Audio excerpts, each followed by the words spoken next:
पहले आप इस वीडियो को देखिए जिसमें एक व्यक्ति मृत महिला के अंगूठे का निशान कागज पर करवा रहा है। ये पूरा मामला आगरा का है, जहां मृत बुजुर्ग महिला के अंगूठे के निशान से वसीयतनामा तैयार कर मकान और दुकान हड़पने का एक वीडियो वायरल हो रहा है।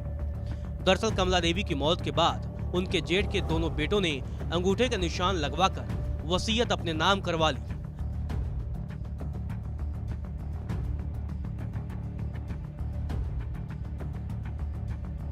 ऐसा कर इन व्यक्तियों ने न सिर्फ मानवता को शर्मसार किया बल्कि कानून को भी अपने हाथों में ले लिया।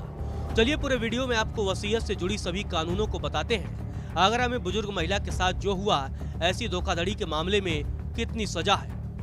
तो आपके मन में सबसे पहला सवाल तो यही होगा कि वसीयत किसे कहते हैं। चलिए आपको बताते हैं। वसीयत को विल डॉक्यूमेंट भी कहा जाता है। यह ऐसा दस्तावेज है जो परिवार के सदस्यों के बीच प्रॉपर्टी के बंटवारे को क्लियर करता है। वसीयत इतनी पावरफुल होती है कि व्यक्ति के जीवित न रहने पर इसमें लिखी गई हर बात सुप्रीम कोर्ट भी मान्य करती है। अब दूसरा सवाल आपके मन में ये होगा कि वसीयत कैसे लिखी जाती है। वैसे तो वसीयत का कोई तय फॉर्मेट नहीं होता है। यह वकील की मदद से या बिना वकील के भी लिखी जा सकती है। अब सवाल यहाँ गंभीर यह भी है कि वसीयत लिखने का प्रोसेस क्या है। आगे की मदद के लिए वकील की मदद लेनी पड़ेगी। A4 साइज पेपर पर वसीयत को हाथ से या फिर टाइप कर लिख सकते हैं। जो व्यक्ति वसीयत बना रहा है उसके और 2 गवाहों के सिग्नेचर होंगे। वकील के सामने ही गवाहों को सिग्नेचर करना होगा।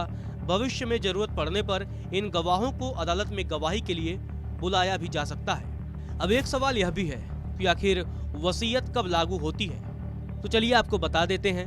व्यक्ति की मृत्यु से पहले की गई वसीयत ही उसकी फाइनल वसीयत मानी जाती है। वसीयत उसकी मृत्यु के बाद लागू मानी जाती है। अब आपके मन में यह भी सवाल होगा कि क्या वसीयत का पंजीकरण यानी रजिस्ट्रेशन जरूरी है। तो चलिए ये भी आपको बता देते हैं। भारतीय पंजीकरण अधिनियम की धारा 18E 1908 के मुताबिक वसीयत का रजिस्ट्रेशन जरूरी नहीं है। कानूनन यह सलाह जरूर दी जाती है कि वसीयत से जुड़े सभी संदेहों को दूर करने के लिए रजिस्टर करा लेना चाहिए। इसके साथ ही अगर वसीयत खो जाती है या किसी तरह से खराब हो जाती है तो सब रजिस्ट्रार के ऑफिस से वसीयत की वेरीफाइड कॉपी हासिल करना आसान होता है। अब एक सवाल यह भी है कि वसीयत किस उम्र में लिखनी चाहिए। तो चलिए आपको बता देते हैं। कानूनी रूप से जो भी व्यक्ति 21 वर्ष का हो चुका है वह अपनी वसीयत कभी भी बना सकता है। उस व्यक्ति का मानसिक तौर से स्वस्थ होना जरूरी है।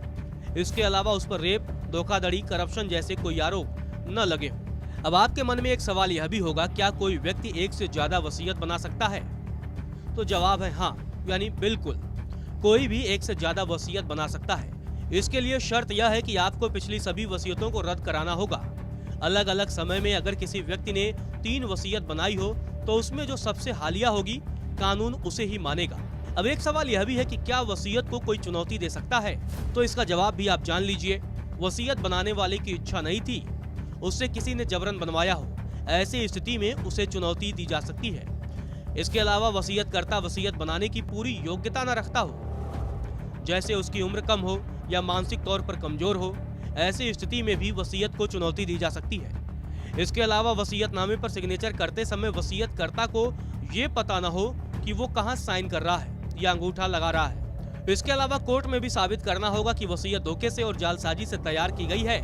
ऐसी स्थिति में भी वसीयत को चुनौती दी जा सकती है। कोर्ट में साबित कर दें कि वसीयत मर्जी से नहीं बल्कि किसी से प्रभावित होकर बनाई गई है। परिवार का कोई सदस्य कोर्ट में चुनौती देकर ये दावा कर दे कि वसीयत में उसे उसका हक नहीं मिला है, ऐसी परिस्थिति में भी वसीयत को चुनौती दी जा सकती है। अब सबसे बड़ा सवाल यहाँ यह भी है कि फर्जी वसीयत बनवाने पर सजा का क्या प्रावधान है। तो आपको बता देते हैं। ऐसे मामलों में 10 साल की सजा और जुर्माने का प्रावधान है। जुर्माने की रकम अलग अलग कोर्ट से अलग अलग केस के आधार पर तय की जाती है। आपके लिए यह भी जानना जरूरी है कि आखिर पूर्वजों की प्रॉपर्टी पर क्या वसीयत बनाई जा सकती है। तो इसका भी जवाब जान लीजिए। अगर पूर्वज की संपत्ति है तो उसकी वसीयत नहीं लिखी जा सकती है, क्योंकि कानूनन नियम यह है कि जो भी प्रॉपर्टी आपने खुद बनाई है यानी वो आपकी स्व अर्जित संपत्ति है तो उस पर ही वसीयत बनाई जा सकती है। एक आखिरी सवाल आपके मन में यह जरूर होगा कि वसीयत न होने की कंडीशन में क्या होता है। तो आपको बता देते हैं। अगर किसी के पास अच्छी खासी प्रॉपर्टी है और वो अपने जीवन काल में वसीयत नहीं बना पाता है तो उसके गुजर जाने के बाद संपत्ति को कानूनी वारिसों के बीच बराबर बांट दिया जाता है। नमस्कार, मैं हूं मानक गुप्ता। अगर आपको हमारा ये वीडियो पसंद आया हो तो इसे लाइक और शेयर जरूर करें और हाँ, हमें सब्सक्राइब और फॉलो करना ना भूलें ताकि आप देश और दुनिया की कोई खबर मिस ना करें। तो जुड़े रहिए हमारे साथ और देखते रहिए न्यूज़ 24।